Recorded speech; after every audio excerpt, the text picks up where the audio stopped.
Oi pessoal, aqui é o professor Roger Resmini, da Universidade Federal de Rondonópolis, do grupo de pesquisa e extensão 20 de computação visual interativa. Estamos aqui para dar continuidade aos nossos vídeos sobre árvores e estrutura de dados.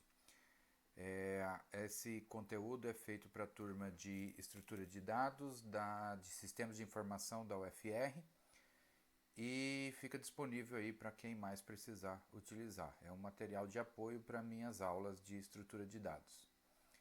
Certo, vamos dando continuidade então. Eu vou falar hoje sobre percursos em árvores. Nós temos diversos tipos de percursos e eu vou falar de 4 aqui. O percurso em pré-ordem, onde eu vou primeiro, ou também é chamado de raiz esquerda-direita. Primeiro eu faço a minha operação que eu quero fazer na raiz e depois eu navego na mesma ordem, né? No caso pré-ordem, para a esquerda e para a direita. Então eu vou pegar minha árvore. Primeiro eu preciso saber se a raiz ou o nó que eu estou analisando ele não é vazio. Se ele não for vazio, nulo, depende da linguagem, eu vou fazer a minha visita àquele nó. No caso, visita é uma operação característica que eu estou fazendo. Pode ser uma comparação, pode ser uma impressão, pode ser uma alteração do conteúdo, um ajuste de um dos campos lá da minha TAD, certo? Então, do meu nó. Qualquer operação característica que eu esteja... Opa, de novo, dei 2 cliques. Qualquer operação que eu esteja querendo fazer no meu nó, certo? Em geral, comparação ou impressão, certo? Mas eu posso modificar um percurso desse para fazer uma busca, para fazer uma inserção, coisas nessa linha. Depois que eu faço a operação que eu quero naquele nó, então eu navego no mesmo tipo de percurso, no caso aqui em pré-ordem, primeiro pré, porque primeiro a raiz, depois esquerda e direita, chamando a minha subárvore, ou passando como parâmetro a minha subárvore da esquerda, e depois navego na mesma ordem pela subárvore da direita. Esse é um algoritmo recursivo, então ele vai passar por todos os nós da árvore. Um outro percurso é o percurso em pós-ordem, onde primeiro eu navego para a esquerda e para a direita, certo? Esquerda, depois direita, e ao final, quando eu estiver retornando da direita, né, já naveguei para a esquerda, fui para a direita, encontrei um nó vazio, retorno, e aí sim eu faço a minha operação. Por exemplo, uma operação de impressão. Beleza? Um outro percurso é o percurso em ordem, onde eu vou para a esquerda, depois imprimo e aí depois eu visito, né, se for a impressão, a minha visita.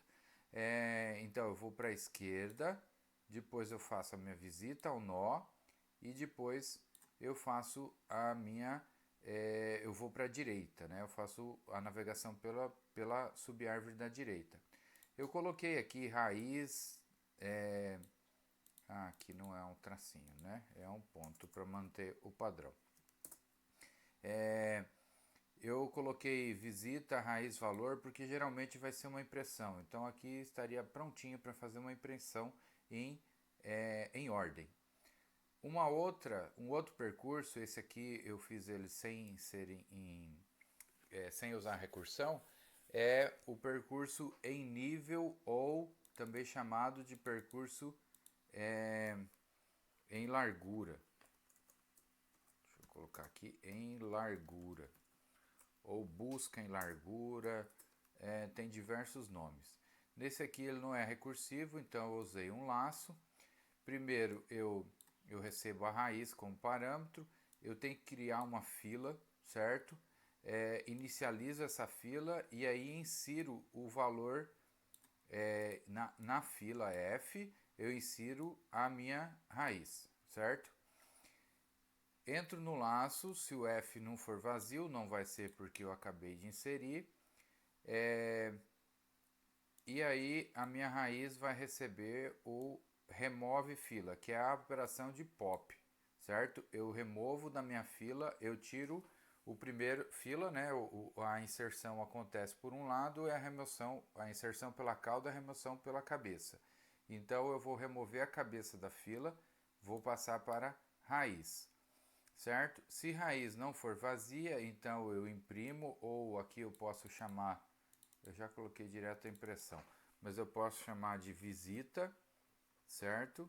Então eu visito a minha raiz, depois eu adiciono os filhos dessa raiz, o filho da esquerda e o filho da direita. Retorna o meu laço, o F não é vazio porque eu inseri elementos, e aí eu vou fazer a visita para a esquerda e para a direita, certo? E com isso eu consigo imprimir uma árvore, consigo imprimir em nível. No nosso exemplo que nós usamos outro dia, eu tinha uma árvore de três níveis, nível 0, nível 1 e nível 2.